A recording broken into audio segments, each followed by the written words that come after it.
안녕하세요. 빛땅교회 박진원 목사입니다. 지난 시간에 이어 중세 그림 세 번째 시간입니다. 책은 중세기에 두 가지 방향에서 이해되었습니다. 하나는 대학의 책이고 다른 하나는 수도원과 교회의 책입니다. 대학의 책은 도구였습니다. 빨리 필사하기 위해 초서체가 발달했습니다. 세밀화되고 간소화되었습니다. 많은 양의 책을 생산하는 목적으로 분할 필사로 인해서 글씨체는 서로 달랐습니다. 하지만 수도원의 책은 보물, 재물이었습니다. 읽기 위한 도구가 아니라 경제적 가치로 부로 인식되었습니다. 보석으로 장식되고 곳곳에 그림으로 장식되었습니다. 그래서 종종 책에 대한 비판의 발언들이 있었습니다. 수도원의 책들은 수도원의 청빈 생활과 모순된다고 비난하였습니다. 귀족이나 농민들은 글을 읽을 줄 몰랐지만 문서에 점점 익숙해집니다. 농민들은 반란을 일으켰을 때 귀족들이 보관하고 있던 문서들을 파괴하였습니다. 왜냐하면 그 문서들의 내용은 영주와 귀족의 권리를 보장하고 농노들의 착취를 합법화하는 내용들이었기 때문입니다. 수도원의 책은 많은 그림들로 장식되었습니다. 인어, 용, 그리고 유니콘은 중세 시대의 가장 유명한 동물들이었습니다. 그래서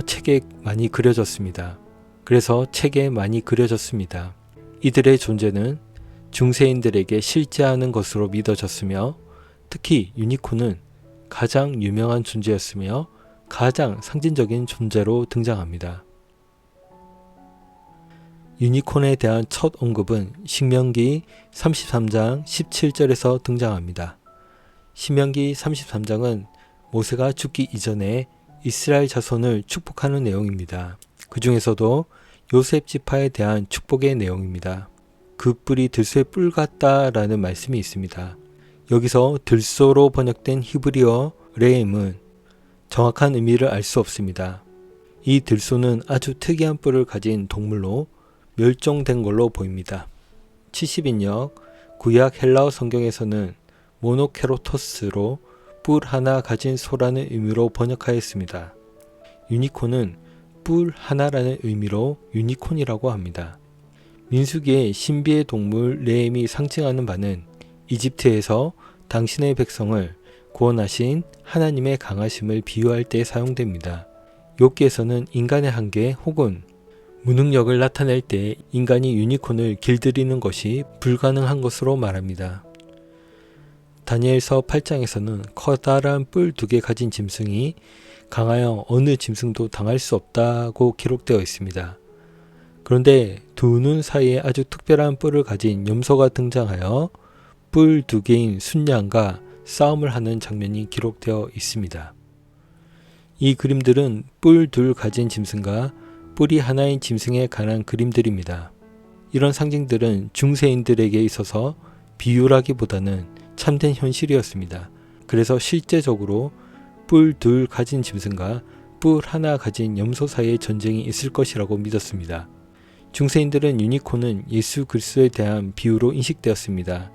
그래서 유니콘에 대한 이야기는 예수 그리스도에 관한 이야기로 미화되었습니다. 예를 들면 유니콘의 죽음과 부활에 관한 이야기들은 모두 예수 그리스도로 비유한 것입니다. 반면에 뿔 2 가진 짐승은 절대 악을 상징합니다. 그리고 이 유니콘을 길들일 수 있는 것은 처녀뿐이라는 믿음을 가지게 됩니다. 이 그림은 유니콘이 한 기사에 의해 살해되는 장면을 그린 것입니다. 유니콘의 그림을 보면 옆구리에 창이 찔린 것을 알 수 있습니다. 마치 예수 그리스도의 옆구리에 창이 찔린 것처럼 묘사되고 있습니다. 유니콘의 죽음과 부활을 상징합니다. 곧 예수 그리스도의 죽음과 부활을 상징하는 것입니다. 여인은 마리아를 상징합니다. 유럽인들은 악을 상징하는 뿔 2개 달린 짐승을 코끼리라고 생각했습니다. 코끼리를 죽이는 것이 그리스도인의 의무라고 생각했습니다. 코끼리의 상아는 악으로부터 승리를 상징했습니다. 그래서 상아의 수요가 많아지자 가격이 상승했습니다. 중세의 전설은 20세기까지 지속되었습니다. 영화 반지의 제왕을 보면 절대 악으로 불타는 두 뿔 가진 항소와 코끼리 같은 괴물이 등장합니다. 모두 중세의 전설입니다. 중세인들에게 성경의 상징들은 한상이 아니라 실제였습니다. 이는 중세 스콜라 철학의 가장 대표적인 실제주의가 그들의 신앙에 뿌리 내렸음을 알 수 있습니다.